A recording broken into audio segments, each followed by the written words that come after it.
Hey, if you're watching this video, you probably got some nice shots with the Osmo Pocket already, but you want to enhance the colors a little bit, and if possible, you don't want to learn all this color grading stuff because it's just too complicated. If that's you, then keep watching because I got something for you. I prepared 15 looks specifically for the DJI Osmo Pocket, and in this video I'm going to tell you how to use them. Important to say at first is that those looks work with all major video editing apps, including Final Cut Pro X, DaVinci Resolve, Adobe Premiere Pro, HitFilm, and if you're on an iPad, even Luma Fusion. What you should also make sure is to set your DJI Osmo Pocket to the Cine-like color profile, because those looks were all created for Cine-like, and if you shoot a normal color profile, it might be that it all looks a bit oversaturated and too contrasty. So just make sure that you change your setting if you haven't done yet. And apart from that, you don't really have to do anything. Just make sure that it's not over or underexposed, like the usual stuff, and then you should be fine. Using those looks is actually quite easy. You simply download the zip file and you unpack it.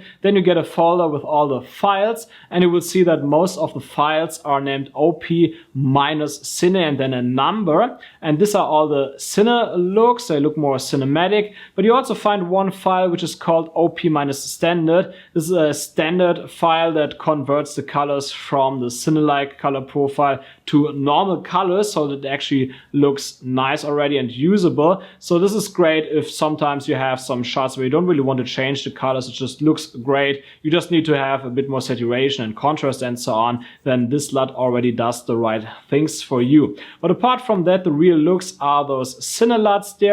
And to use those files, you simply go into your video editor and you apply the LUT effect to the video. If you don't know where to find this LUT effect for your video editor, just go on Google and type in LUTs plus the name of your video editor and you will find some tutorials there. I showed in Final Cut Pro X here.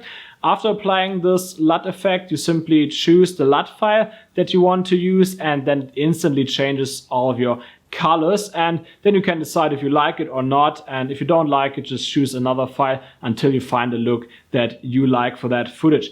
What I recommend here also is that you should stick with the same look for each scene of your video. So for example, if you're in one scene, maybe on 5 clips, you're in some rice fields on Bali, then you should always use the same look to stay consistent there. It looks a bit more professional then. And let's say in the next scene you're at the beach, then you can simply change the look there. But I wouldn't really change the look within a scene because that changes the colors and it makes it look a bit unprofessional. Apart from that, you will sometimes, in pretty rare cases, see that the footage is either a bit too dark or too bright. That can happen, for example, when the auto exposure mode of the DJI Osmo Pocket didn't work well under these conditions, or you simply exposed wrong when you were in manual. And to fix that is simply that you apply a 3-way color correction before you apply the LUT effect, and then you fix the exposure there a little bit by adjusting either the complete exposure or only your midtones, shadows and highlights. You can see that here right now how I do it. It is pretty rare that that happens. Most of the cases it should be fine, but sometimes it happens, and that can help a bit to then still get a nice look. And if there should be any problems with this LUT pack or you have any questions, then feel free to leave me a message. You can simply click on contact on my website and write in the contact formula, and I will reply within the next 24 hours. Apart from that, I hope that you get some nice results with this LUT pack and you shoot some nice videos.